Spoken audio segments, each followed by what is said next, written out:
Hello, welcome to another video. In today's video, I'm going to try and fix the issue with the temperature gauge. I've left all of my manuals at George's house, so we're going to try and take the front end off, but I can't quite remember how it comes apart. Also, it might be worth adjusting the clutch cable whilst I'm here.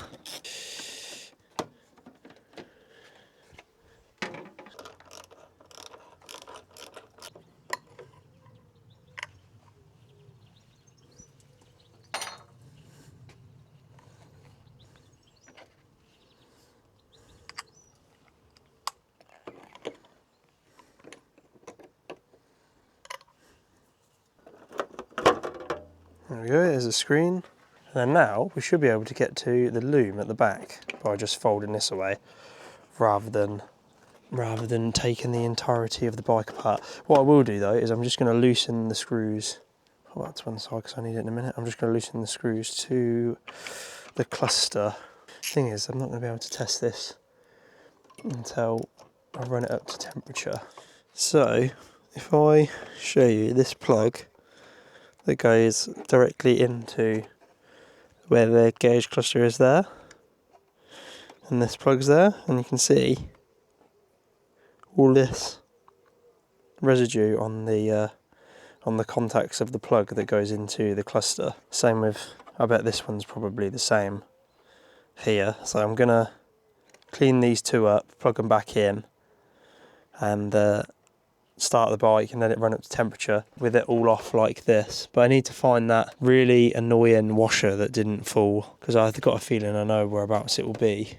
I just wish I could see it, but I can't see it, but it's fine. I'll figure it out and find it. So yeah, I'm gonna clean these up, get that washer back, and then we'll resume and we'll start the bike up, run it up to temperature, see if we can get the gauge to work. Okay, so I've cleaned the contacts on, I say the contact pins of this connector that goes directly into the back of the gauge. So I'm just going to put the connectors back on now. I've also cleaned the one that goes into the gauge cluster this side as well. And I'm going to start the bike. So I'm just going to line this back up with where it's meant to sit, if I can. There we go. That's all. That sits there. Oh, there we go. There we go. It's back in. So that sits there, but I'm not going to plug it in yet. I'm just going to start the bike up and run it up to temperature and see if the gauge has any movement. So we'll do that now.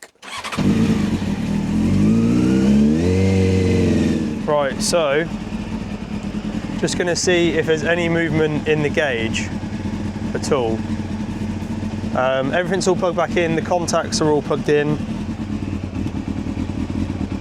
It should just run now. Turn the lights off because we're not going anywhere with it. But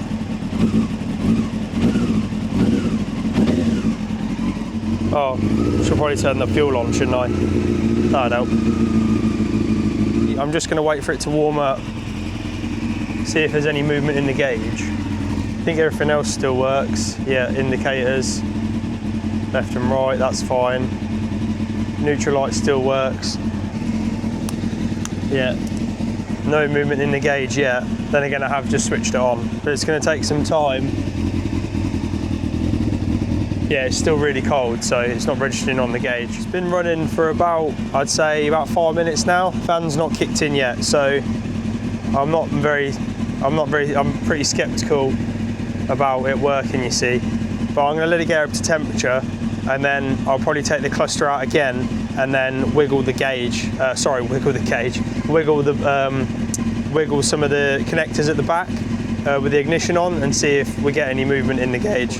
So I found the main issue, and the main issue is this contact right here has gone all horrible, as you can see.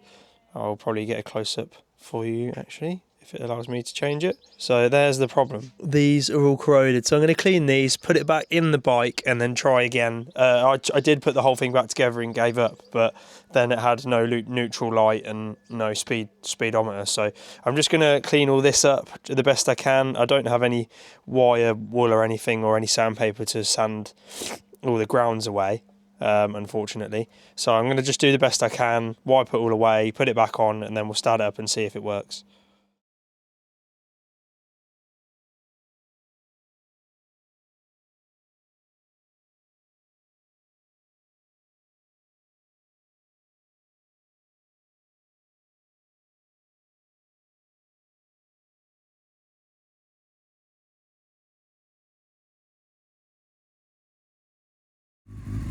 So I managed to get it all wired up and back together, the front end off, and rewired the whole lot. The only issue I couldn't do is the choke cable, but everything else has been wired in exactly to how it should be.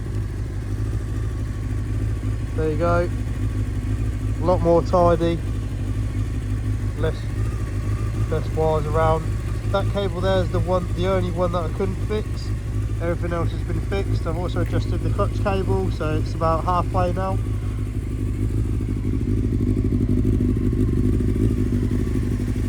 There's the other side. Still turns full lock both ways. Clutch cable isn't dangling down anymore. I've actually cable managed that in. No cable is dangling down underneath at the front, apart from the braided lines.